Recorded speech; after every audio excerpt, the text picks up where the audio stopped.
If you just can't figure out why every conversation ends with you feeling bad, tune into my other podcast, Love and Abuse, where I help you learn exactly what is making the relationship so much more difficult than it needs to be. When you're done with this podcast, head over to loveandabuse.com and listen to the show that tells you everything you need to know about navigating the difficult relationship. Welcome to the Overwhelmed Brain, where you'll learn to make decisions that are right for you so that you can create the life you want now.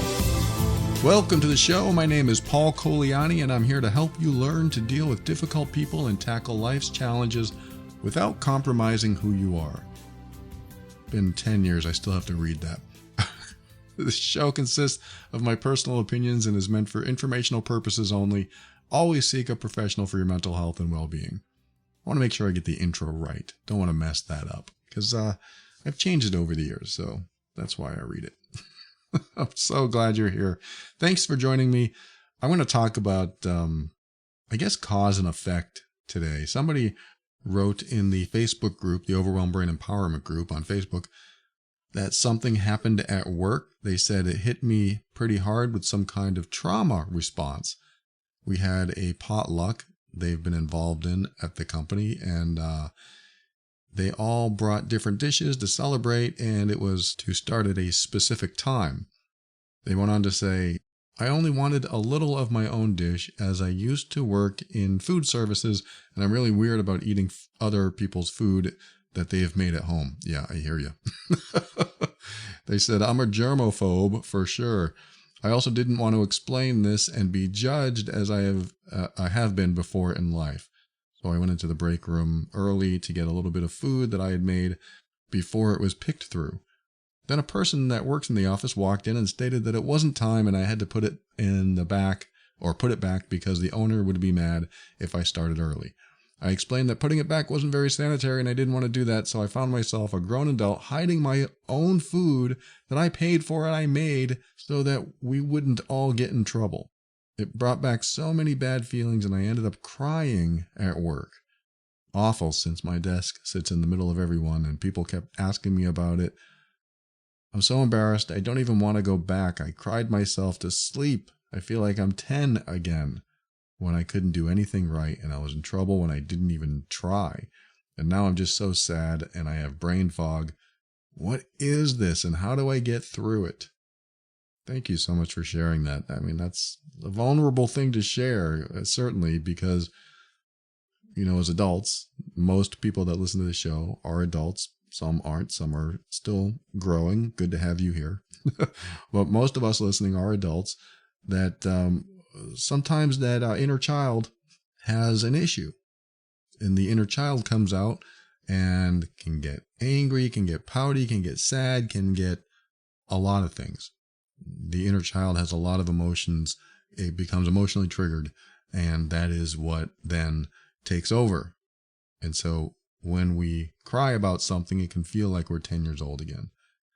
And I'm not just saying that that's the inner child happening. I'm not saying that at all. I'm saying that it can feel like that, just like this person wrote. They felt like they were 10 again.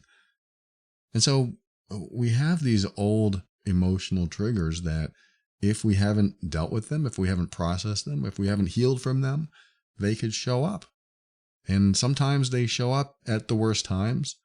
I remember something that happened to me. I got angry at a friend's kid. And I spoke with aggression in my voice and harshness. And then I calmed down and I relaxed and I thought I hid it well.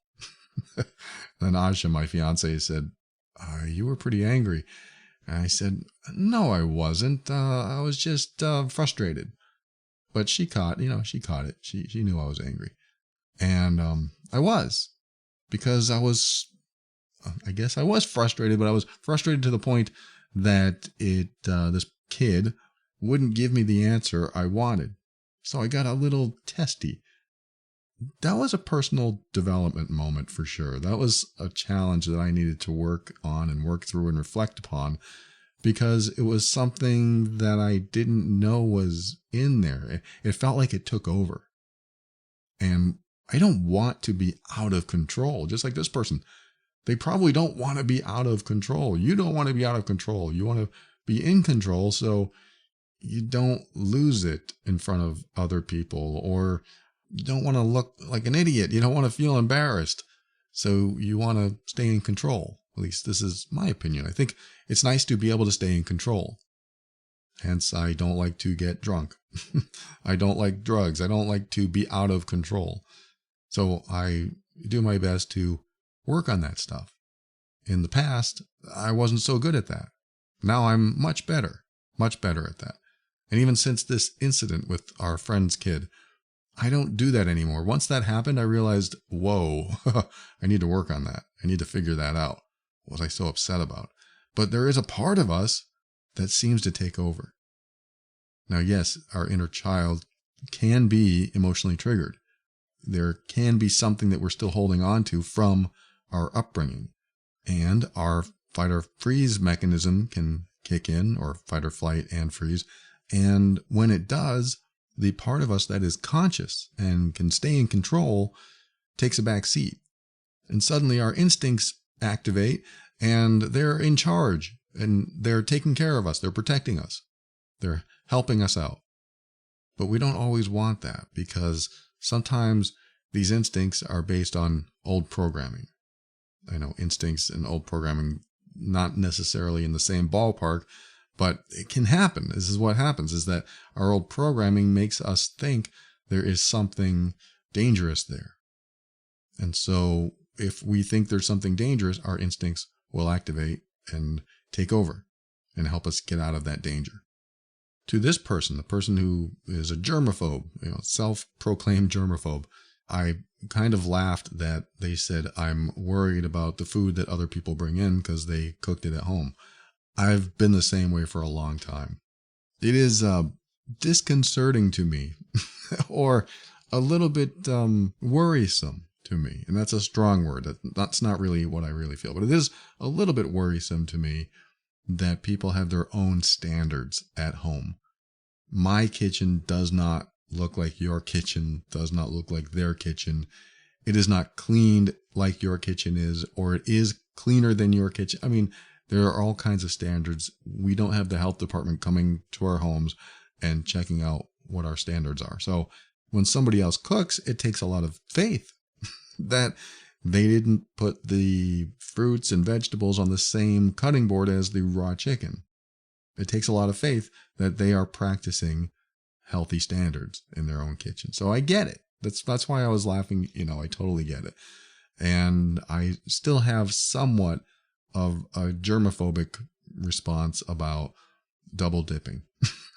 So when somebody's eating chips and dip, I've even told my friends this. So this is where we get into this person's challenge here, is when you have other people and they have food, or they're sharing food, or how about a buffet? You go to a buffet, everyone is kind of picking at the same food. There's got to be some faith in there that nobody is doing anything wrong or weird in that food, or they are not touching the food with their hands. They're only using the tongs or whatever. But even with my friends, the dip comes out and I say, let me get a second bowl, because that way Asha and I can share our own. And then everyone can double dip. And that's how I handle it. I don't say, hey, nobody double dip because that'll gross me out. I say, hey, I'm going to get a second bowl so we can all double dip in our own bowls. That's kind of how I handle anything that bothers me, especially when it comes to food. No, I'll take care of that. Let me get my own. I'll say something like that. And so that is my go-to. If you're ever around me, I say that, that is my germophobia coming up, saying that I don't want you putting that chip in your mouth and sticking it back in the dip and then putting that chip in your mouth again. That's not the kind of practice that makes me feel good and comfortable. I have actually gotten more relaxed around that now. I don't think about it too much. I think it's because as I get older, I figured, well, I've lived this long. I've lived through a lot. I've probably eaten more germs than I can count. And that's just how it is. I'm okay. And I know there are people out there listening now saying, well, the body needs germs. It needs to develop the antibodies so it can fight off other germs. And I totally get it. I get it. Still, if you think about it too much, you're going to become obsessive. You're going to think about what you're eating. And I want to say to anyone right now, if you're a germaphobe, do not look at anything under a microscope. Do not look at anything, because you'll never want to eat again. You'll never want to go to sleep again, because I won't get into details, but everything has something in it at the microscopic level. We have many little things at the microscopic level inside of our bodies. And all of these things communicate or fight or work together. They're all doing things under our radar. We can't tell what's happening. Scientists know this and other people know this, but most of us walk around not knowing what's going on at the microscopic level. So that's what keeps most of us sane. We don't think about what it looks like, or at least most of us don't think about what's going on at that deep level, at that microscopic level, because there's no reason to worry ourselves about it, because we were born that way. We were born with all this stuff. And what ends up happening is we end up obsessing about what's germy. Some of us obsess about what's in that. Who touched it? Did they wash their hands? I actually worked with a kid who didn't wash his hands and went straight to cutting food.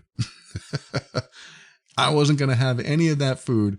I wasn't going to have any food that kid touched, because I saw him leave the bathroom without washing his hands, and that just grossed me out.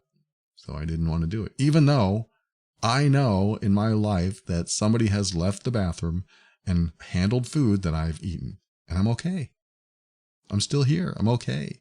Maybe my body did develop antibodies. Maybe that happening made me stronger for the times it happens again, because it will happen again.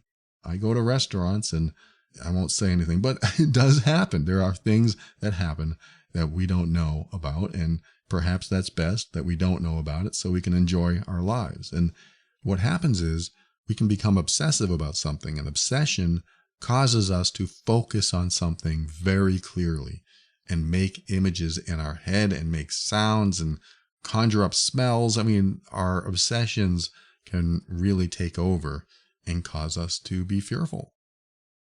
And so this can happen, and we can carry these fears with us for years and years, all our lives. And that's not a way to live. We don't want to live obsessing about things that may never really harm us. Or if they did, then why would we want to spend 20, 30, 50 years obsessing about it if it only harmed us once? Well, if I can obsess enough, I can avoid it. No, you won't be able to avoid most things you obsess about, unfortunately. I'm sorry to say. You will not be able to avoid most things that you obsess about. So that's what I've learned. As I've gotten older, I realized that I can't avoid most of the things that I worry about. I can't avoid them. And so the more I obsess about it, the more my quality of life goes down, and I can't enjoy a simple meal. I can't enjoy a simple handshake because I'm so obsessive, because I keep forming these pictures in my mind.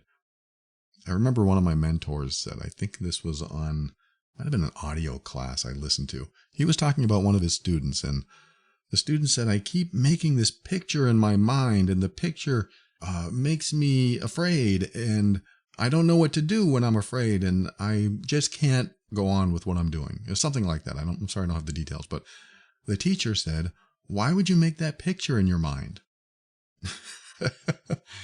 And the person said, well, I can't help it. And he said, well, you just said I make this picture in my mind. Yes, I make this picture. I mean, it just happens. Well, why would you do that? Why would you make that picture in your mind? Why wouldn't, when that picture starts, why wouldn't you make a different picture in your mind? And so that really caused the student to think, and that caused me to remember that forever. Because some of these images that we create in our mind, it's like we're making a choice to create them. Now, don't bite my head off. I know sometimes it just happens. Sometimes we do have a lot of trauma, and these pictures come up, and it doesn't feel like we have a choice. But we do have a choice to make different pictures. Even if that picture, it comes up, the old picture that you don't like, even if that continues to come up, we still have a choice to make a different picture. If the picture of a dog biting you comes up because you have trauma about a dog biting you from your past, you can also create an image of a dog playing with you and being friendly toward you. And you can, this is actually something I learned a long time ago, you can actually put one image over the other. Oh, the dog's biting me, that makes me afraid of dogs. And then I see another picture and I put it over the one of the dog biting me, and that feels different. It takes practice, and you work at it, and you keep replacing one image with another. This is part of my training when I was going through my coaching and things like that. It's really neat. One picture can replace the other. One picture you feel like you have no choice making can be covered by another picture that you do have a choice in making. So I know this doesn't solve PTSD or old trauma, but it's something you practice. It's something that you can learn to do. Otherwise, our inner child or something inside us might be the one that takes over and says, no, let me make the images. And that's when our adult self, the part of us that we want to be in control, needs to step up and say, no, I'm going to make the image that I want.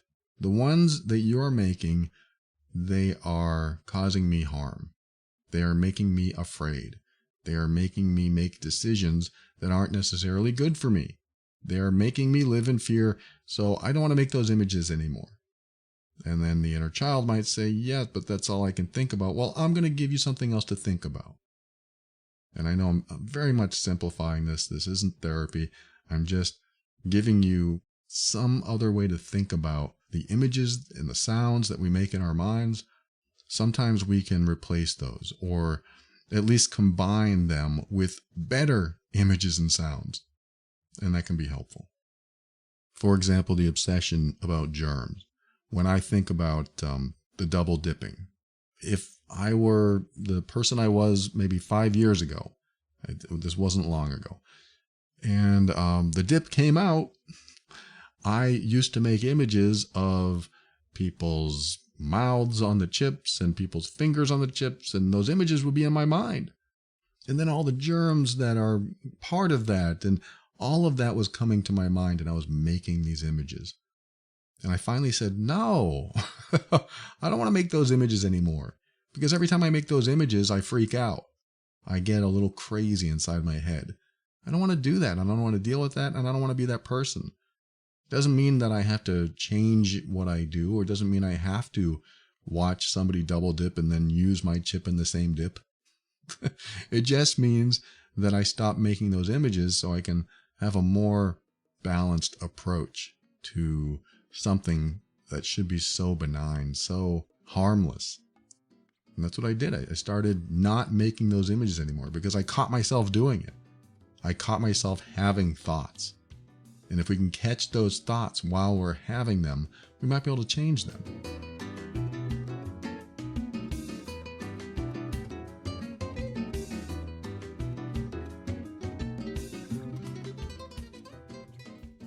Discovering that I was the challenging one in my romantic relationships was a tough pill to swallow.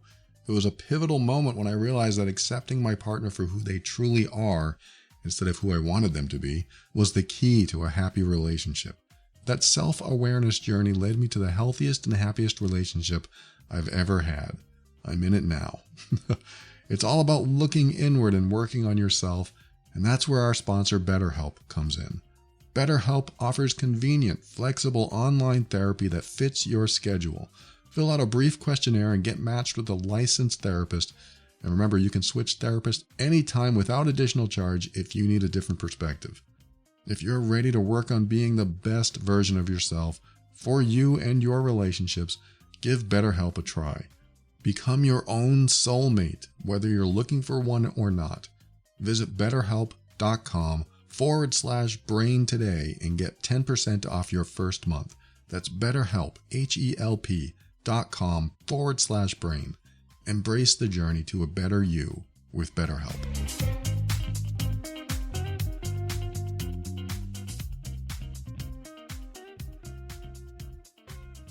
Now, of course, what this person is talking about is something deeper, I mean, I say, of course, I think that's what this is about. Something deeper, something probably from their upbringing, something from childhood. Maybe their mom or dad said, "Don't eat that gum off the floor. It's disgusting and full of germs. You're going to get sick." I mean, that might do a number on a kid if they think that eating food off the floor might get them sick. And of course, you don't want your kid eating food off the floor. But what does that translate into a child's mind? Don't eat gum? Don't touch the floor? What is the translation? And we carry that translation with us, and it generalizes into other things. It generalizes into more broader areas. And if we don't think about it anymore, then we carry around a fear of doing something that maybe doesn't even require any extra thought, but we give it that extra thought.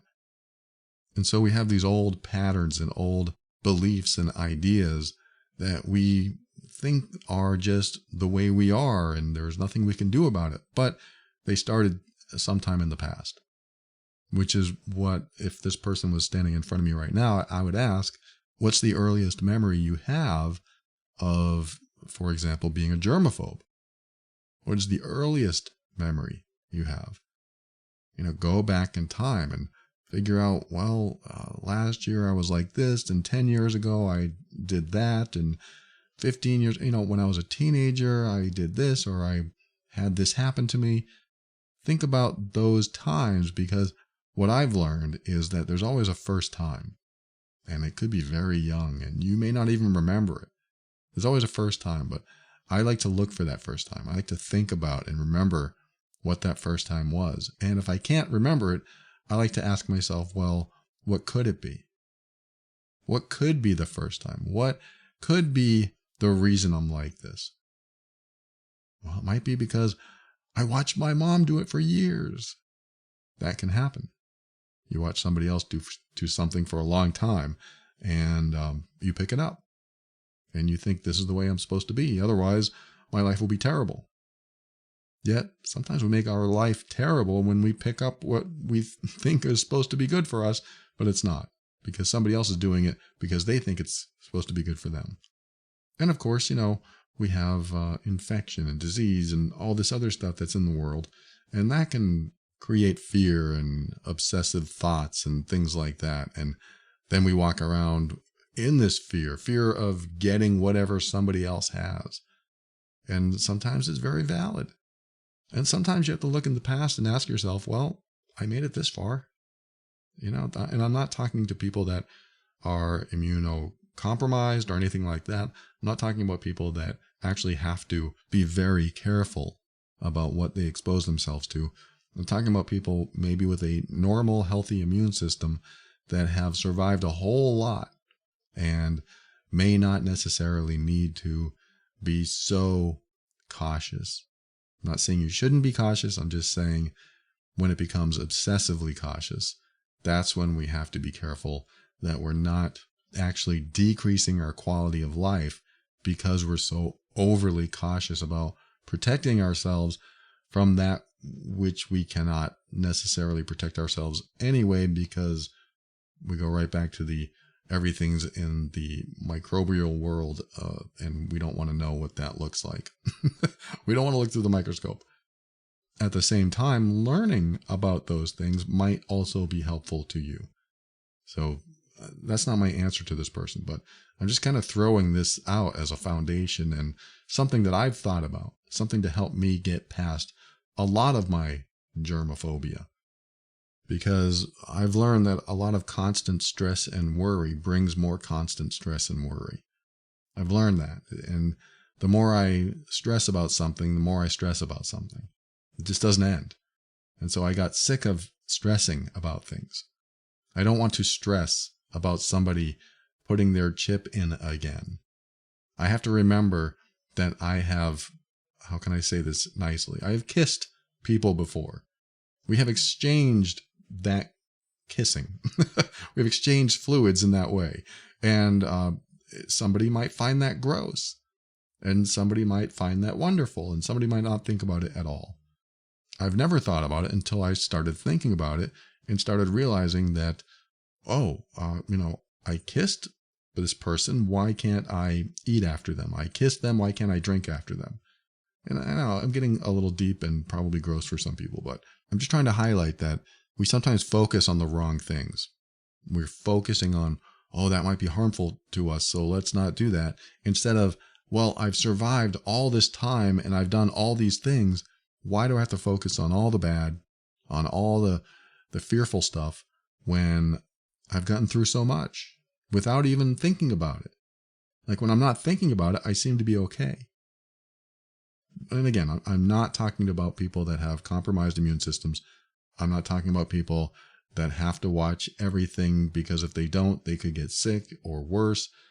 I'm just talking about the obsessive thinking that we can get ourselves into that will keep us from having a normal or higher quality of life.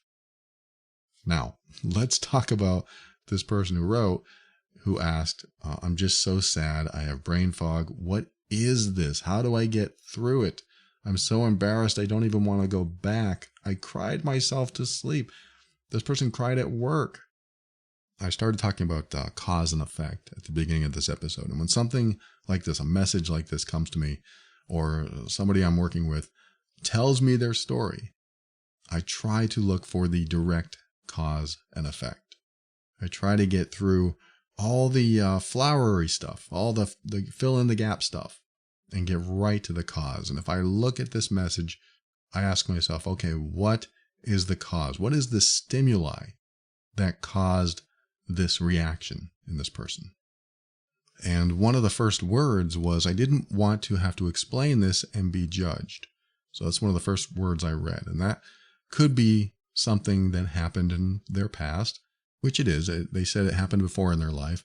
And it could be associated with something deeper. And that something deeper is what I'm looking for. Like, I don't want to be judged, and that makes me feel uncomfortable, and I have to explain myself. So that could be certainly a trigger, certainly a cause. But what's deeper than that? Well, I think what it is the next thing, or a couple sentences down. They said, I found myself, a grown adult, hiding my own food that I paid for and I made so that we all wouldn't get in trouble. And right at that moment, this is where they wrote, it brought back so many bad feelings. I ended up crying at work. Now, there it is, the bad feelings. Hiding the food that you paid for so that you wouldn't get in trouble. So there's something in this sentence or two that is the deeper level, the deepest part of what's going on inside of you. I hid my food, and I didn't want to get us in trouble. So let me ask you some questions, and I know you won't be able to answer me, but think about these. Ask yourself, if I didn't hide my food, what would happen? And you want to figure that out. What would happen if I didn't hide my food? It's food that you paid for, you made, and what would happen if you didn't hide it? So your immediate answer is, I didn't want us to get in trouble. So that's my next question. What would happen if everyone got in trouble? These are important to answer, and I really want you to dig deep, because this is what's stopping you from getting past this. You are worried about getting people in trouble. So there's a part of it about being judged. There's a part about being a germaphobe, and there's a part about hiding your food, and maybe that's a little embarrassing, or you were feeling like a child because you said you were crying like you were 10 again. But this one sentence stands out to me, so we wouldn't all get in trouble. My question is, okay, what would happen if everyone got in trouble? Now, your answer might be, well, if everyone got in trouble, it would be my fault. Which I would follow up with the question, how is it being your fault a bad thing? It goes pretty deep, doesn't it? How is it being your fault a bad thing? Let's just say that you said, well, everyone would be mad at me, or they wouldn't like me anymore. I'm going to go deeper. How is them not liking you a bad thing? How about this? Who cares? Of course, I know you care. No, I want people to like me. I do too. But we need to find out what is driving these fears, or this maybe shame or guilt, or whatever is driving this. We need to find out what it is, or at least get in touch with some deeper stuff, which is why I ask these, what I call stupid questions that lead to healing. What would happen if everyone did get in trouble because you started eating early and they all knew it was your fault? What would happen? Would you just feel ashamed? Would you feel bad? And then I would ask, okay, why? Why would you feel bad? And you might say, because I disappointed people. Well, let me ask you this. What's so bad about disappointing people? This is me digging and digging. I do this to myself. I dig deeper and deeper because I don't want the stupid questions, the simple questions to go by. I really want to dig into that because I need to know why this is a problem for me. And the only way I can figure that out is to keep drilling down and keep digging in until I get to the core of what is causing this fear, or what is causing me to cry or hide my food or whatever it is. You said you were embarrassed. You didn't even want to go back. You cried yourself to sleep. What were you crying about? Were you embarrassed because you couldn't stand up for yourself? Were you embarrassed because people were pointing at you thinking you were silly or stupid? Or what are the words that come to you? Right now, I'm maybe guessing that you are worried about how other people see you. Because being a germaphobe, who cares? I'm a germaphobe, at least in some small way now. I used to be a bigger one. But who cares? That's your thing. And in my opinion, who cares? I mean, own it. Yep, I'm a germaphobe. I'm not going to put my chips in that dip because that's who I am. What? What are you, crazy? Why? I mean, that's stupid. So what? I know you don't care, but I care. So that's who I am. I'm going to own it. That's the first place I go with any type of, I don't want to call it a dysfunction, but any type of belief or any type of pattern, any type of behavior that you do. As long as it's not hurting anyone else, own it. Who cares? Well, why don't you want to have any dip? Because I'm a freak about people double dipping, so I just don't do it. What? Are you crazy? Maybe. But that's how I am, and that's what I do. So I hope you're my friend and you're not going to pick on me all night. I might think that in my mind, and friends don't do that. Friends don't pick on you. They honor where you are. Now at work, yeah, you might get picked on. That might happen. So what? These are coworkers, not going to be at your wedding. These are people, I mean, some of them might be, but these are people that you work with, and you're going to have your flaws. You're going to have your nuances, and they will too. So what? Now, I'm not minimizing what you're going through. This is probably very serious for you. You probably feel it like every time this happens. And now, since I've read this, you probably have been back to work. I'm willing to bet that going back to work, it's probably not really talked about anymore. You probably don't hear anything about it. Or if you do, it's maybe somebody that comes up and say, hey, you know that incident? I mean, maybe you don't. Maybe you don't hear anything about it. And if that's the case, you can look at that as survival. What do I mean by that? That means you survived. You survived something you were afraid of, which brings up all these other questions that I asked. What were you afraid of? And what would happen if you did get everyone in trouble? And what would happen if the owner did get mad? Because you said that in your message too. They said, what'd they say? A person walks into the office, walked in and stated that it wasn't time, and I had to put it back because the owner would get mad if I started early. Who is this person? Who is the person that walked in and said that? What's it to them? Well, because they're trying to make the party good for everyone. Well, what are they? Are they like the party police? Are they the food police? And why are they dictating what you should be doing? I'm not saying that you should rebel and defy and all that stuff. I'm saying own who you are. This is who I am. This is what I'm going to do. Well, I'm sorry you don't like that. You might say that to this person. I'm sorry that you feel that way, but this is who I am. This is what I'm going to do. And this is how I feel comfortable. And I hope you can accept that about me because this is who I am. Now, I'm not saying you have to do any of this stuff. I'm saying you develop this mindset. You adopt this philosophy that who you are is who you are, and that's okay. If you are afraid of germs and you have certain little nuances about you that might be weird to other people, so what? It's not affecting them. They're just being judgy. If you want to be judgy, whatever, that's on you, not on me. Don't you have your own life to sort out? I've got my own stuff to sort out. Don't look at my life and tell me what to sort out. You sort out your stuff. I'll sort out my stuff. And guess what? I don't really have to sort out my stuff if I don't mind the way I am. Because some people walk around with dysfunctions or weird behaviors or whatever you want to call them, and they get through life just fine. And some people stress about what they do and what others think about them. And that can be what holds us back from being the happiest we can be, the most comfortable in our own skin. So I really do think that's a first major step, is to be comfortable in your own skin with whatever is going on in your life. As long as it's not hurting someone else. If it hurts them because they're judgmental about it, that's on them. So that's the first step. Own what you are, own who you are, and own what you do. Because you may have stuff to work on, sure, but that's your stuff. It's not anybody else's.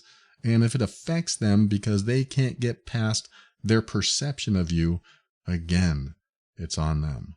Now, there's another part of this that I haven't talked about, which is the fear of something happening, like the fear of getting fired, for example. Like if my boss gets angry, I might get fired. Let's dig into that. What's the problem? Why would you be afraid of getting fired? Well, that's my source of money. Okay, so you have no source of money and you just got fired. How is that a big deal? I know it's a big deal. I know these questions are a big deal, but I want them to trigger something in you and pull out what's really in there. Because when I went through this questioning process myself of, why am I afraid to get fired? Because that was one of my questions. It was because, I need money. And then I would ask myself the question, okay, when I didn't have a job before, how did I survive without money? I have. I have survived without money. I made it. And then when I started realizing that I survived, which I was talking about earlier, you go through a process and you survive it, you have a reference that you can do it again. So if it happens again, you'll be okay. I know some people are going to say, you're not always okay. I know that. It's not always pleasant, and sometimes it's downright debilitating. Sometimes you think you're going to die, and it can be a huge challenge. And when you survive, you look back and say, I made it. I made it through it. So this is why I think it's important to dig in and find out what is the real fear. What is the underlying fear? What is the deeper fear inside? If I get fired, then what? I have no money. Okay, I have no insurance. That's a real thing. These are real fears. These are real worries. And I don't necessarily want you to just be fearless and say, well, fine, they can fire me. But at the same time, my life has gotten a lot easier when I've developed that philosophy, that attitude. I'm not telling you to do it. I'm just saying I don't let that fear run my life anymore because it may never happen. That's another thing. This is what anxiety is all about. Stuff that may never happen is what we worry about. That's anxiety. Or in a nutshell, we worry about things that may never happen. And when they don't, we continue worrying about them. It's something that we do. We're very good at worrying. We're very good at being anxious. I have been very good about being anxious about money myself, because when there's a bad week or a bad month, then my fears might kick in and say, oh, I guess this is it. You're going to go broke. And then I have to ask myself, wait, where is that coming from? Why do I think I'd go broke? Because I know me well enough to know that if no more money started coming in, that I would be looking for a job tomorrow and I would find one. Not saying I'd find one tomorrow, but I would look and find one. I would figure it out. I would wash windows. I would pressure wash driveways. I would do something. I would figure it out. Not everyone has all the options that I do, I know. But I have references. This is what I'm talking about. You have references in your past that you made it through because you're still here. You made it through the hard stuff or some hard stuff and you're still here. So you have references that you can survive. You have references that you can get through it and sometimes even thrive. And sometimes the hard stuff you went through brought some benefit with it. Sometimes there was a blessing in disguise. And so I like to look at things like that can be helpful moving forward. I mean, as far as like this person wrote, they're afraid to do something. They're afraid to show their food. They're afraid they're going to get their boss mad. This almost sounds like they were afraid of disappointing that person who walked in the room. I'm not saying you were, but to the person who wrote, if you were afraid of that person walking in the room, of disappointing them, why? Why are you afraid of disappointing that person? Or maybe you just believed them when they said, well, the boss will be mad. Why are you afraid of disappointing the boss? Well, I don't want to lose my job. Why are you afraid of losing your job? Because it's what pays the bills. Well, why are you afraid of not paying your bills? What? That's a stupid question. I know.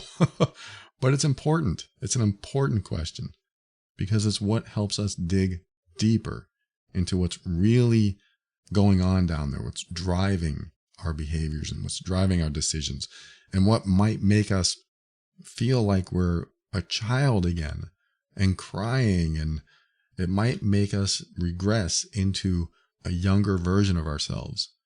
And now we feel powerless. We feel like we can't do anything. We can't do anything right. We can't do anything to help ourselves get out of a situation. We feel like we're in trouble and our caretakers will be mad at us. And if our caretakers are mad at us, how is that a problem? This is where we dig even deeper. How is it a problem that mommy or daddy is mad at us? Well, I want to be loved. I don't want to be in a house that nobody loves me. Well, how is it a problem if they don't love you? This is getting really deep. But if you come up with the answers to these questions, what ends up happening is you figure out the deepest, most powerful drivers of your behavior. If you say, well, I don't want to feel alone. Well, how is being alone a bad thing? Now you're into some very deep level survival stuff. This is where you might even hit on your fear of not existing. And that could be the same as fear of death, fear of dying. And how is it bad if you're dead? How is it bad if you're not here anymore? And I know those aren't easy questions either, and they're probably very unfair. And it's not something I really want you to focus on either. Some people have that fear and they obsess on that too. But all these questions I'm asking are designed to help you dig underneath what you believe you're afraid of, or you believe you should be afraid of. Because there's always something deeper. So to the person who wrote that in the Facebook group, I don't know if this is going to help you or not, or if there's a solution in here for you or not. But I do know if I was going through what you're going through, or what you went through, that's what I would do. That's what the questions that I've asked you today, the drilling down, the digging in, learning about myself at the deeper level, and certainly being okay with who I am and being comfortable in my own skin and not being afraid to look at someone and say, well, I'm sorry you can't accept me for who I am. Because that's probably what I'd say. I'm sorry you can't accept me for who I am because that's who I am. If you have a problem with it, I guess you'll have to work that out with your therapist. But that's me. I don't know if you want to be in that space either, but I just want to throw that little light humor right at the end here. And I'm very grateful that you wrote that and shared that. And I hope this helps in some way. Thanks for listening to another episode of The Overwhelmed Brain. I want to thank our patrons this week, Harriet, Paige, and Stephen. I am so grateful for you. These are the financial backers of the show. They found value in the show and decided to give back because they could. I am very humbled by your contributions. Thank you again, patrons. And if you find value in the show and you want to give back, you can do so over at moretob.com. And there are options to do that over there. Thank you again, patrons. And for our show on how to deal with the difficult relationship, listen to my other podcast called Love and Abuse over at loveandabuse.com. And if you know you're the difficult one in the relationship, join the program that is helping a lot of people heal over at healedbeing.com. And finally, thanks to Kevin MacLeod of Incompetech.com for some of the music transitions in The Overwhelmed Brain. And my final thought on what we were talking about today is the one sentence that I did not address, which is the person who wrote said, "I feel like I'm 10 again when I could never do anything right, and I was in trouble when I didn't even try." So I think what they mean when I didn't even try was when I wasn't even trying to get in trouble. It just happened and nothing I could do about it. The sentence, "I feel like I'm 10 again when I could never do anything right," this could be the trigger of it all. This could be the cause that caused everything to go downhill when it did. Because when you were 10 and you couldn't do anything right, my question is, what were you afraid of losing? I like to ask this question every now and then too. What were you afraid of losing? Let's just say that the person in your life, your caretaker, your mom, your dad, they disciplined you. They told you you were in trouble. And maybe they even said you can't do anything right. I hope not, but some parents do that. And when that happened, there's something you were afraid of losing. This is where I go with this. There's always something we're afraid of losing. Otherwise, we wouldn't be upset about it. So we are afraid of losing something which makes us upset. Now, I could guess maybe you didn't want to lose the love of your mom and your dad. And I did sort of hit on that in the segment that we were just talking about it. But the point is to figure out what you were afraid of losing, what you were afraid of not getting more of. Because once you know what you were afraid of losing, this is where self-parenting can be very helpful. This is where you self-parent your inner child. If your inner child was afraid of losing love and connection and support, or whatever your inner child was going through, that's what you give your inner child today. That's what you give it now. And when you give it what it lacked or what it feared losing back then, you start to fill that gap in your life. Again, this is not necessarily in depth. This is very simple the way I'm describing it, but it really does come down to giving yourself what you didn't have or what you fear losing or what you still believe you don't have today to your inner child. That inner child is basically you as a child that still has their thoughts and their fears and their aspirations and their confusion and all this stuff that the child never figured out. And when you grow up to be an adult, again, that stuff generalized into other areas of your life. So you carry around these old beliefs and old patterns that don't necessarily function well in the adult world. And when you're carrying those things around, what you described in your message, that kind of stuff can happen. Let me give you an example. When I was 4, I went through an abuse situation. It wasn't severe, but it was an abuse situation. And I had to go back in time in my mind. And there's actually a neat side story with this, but I'm going to go here first. I went back in time in my mind and saw myself in that abuse situation and told myself, I'm here for you. I told myself, I know this is hard. It's going to be over soon. I know this is very difficult for you, but I'm here for you.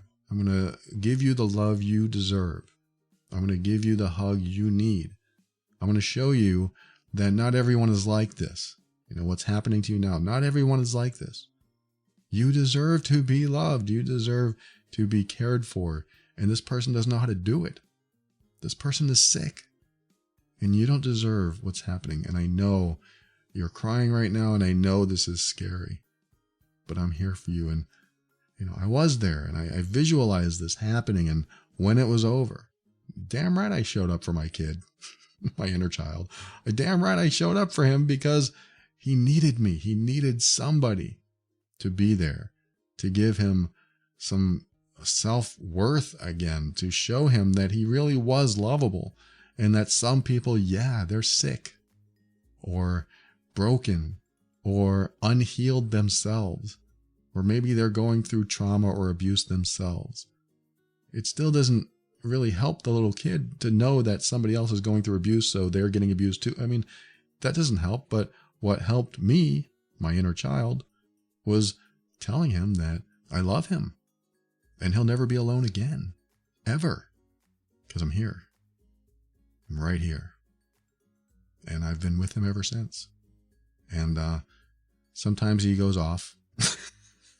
Sometimes I have to say, no, you're not in charge. I am. I'm going to take care of this. Well, I don't say it that way, but I'll take over. We can't go into your emotional triggers. We got to work on that. But I'm here. It's safe. It's not dangerous. It is safe. I'm going to prove it. Watch me take care of this. And I step in as my inner adult, I guess. I step in, and he calms down, and he learns something, and he realizes maybe I don't have to act like that again, or have that type of reaction, or I don't have to run anymore. I don't have to be afraid anymore. And that has helped me a lot. So the side story that I started to mention was that a part of my healing actually involved me going to the place I lived, the house I lived in when I was 4. I didn't know it was going to happen. I just happened to be walking through, well, not happened to be, I purposefully walked through the old neighborhood that I used to live in just to walk by that house. I've told this story before, but if you haven't heard about it, it's really neat. I was walking by the house I grew up in, and my only intention was to walk by it. I wanted to see it. What does it look like now? And the owners just happened to be outside working on trimming the bushes or something like that, doing the gardening or something like that. And I saw them, and they looked at me and they said hi, and I said hi. And I said, I used to live here. And the guy's eyes brightened up. He said, "You did?" And I said, "Yes, I did. I was a child, and I lived here for quite a few years. I even have pictures of this house when I was in it, but I just wanted to just see what it looked like today." And he was so excited. He said, "Well, come on in." And so I said, "Are you kidding me?" And he said, "No, come on in." So I followed him in, and he showed me the kitchen that they have updated, and the bathroom's in the same place, and that room's in the same place. Wow, I can't believe I'm in this house. And it was an opportunity. I mean, it was amazing. First of all, they painted it. It was so bright. It used to be dark when I was a kid, and it was so bright. It was so neat. And especially now that I'm 6'4", looking at the house from above, pretty much, it was a different experience for sure. But it was so amazing not only to see it updated, see it had changed. It was no longer the old darkness that it was, but there was also a part of me that was in that darkness. And I remember looking down at the location of where this abuse took place. And I remember myself as a child there, but this time I'm looking down at this image in my mind, but I'm in the place that it happened. And I remember reaching up and touching the ceiling, which I could never do as a child, because I wanted to connect. I wanted to connect with the house.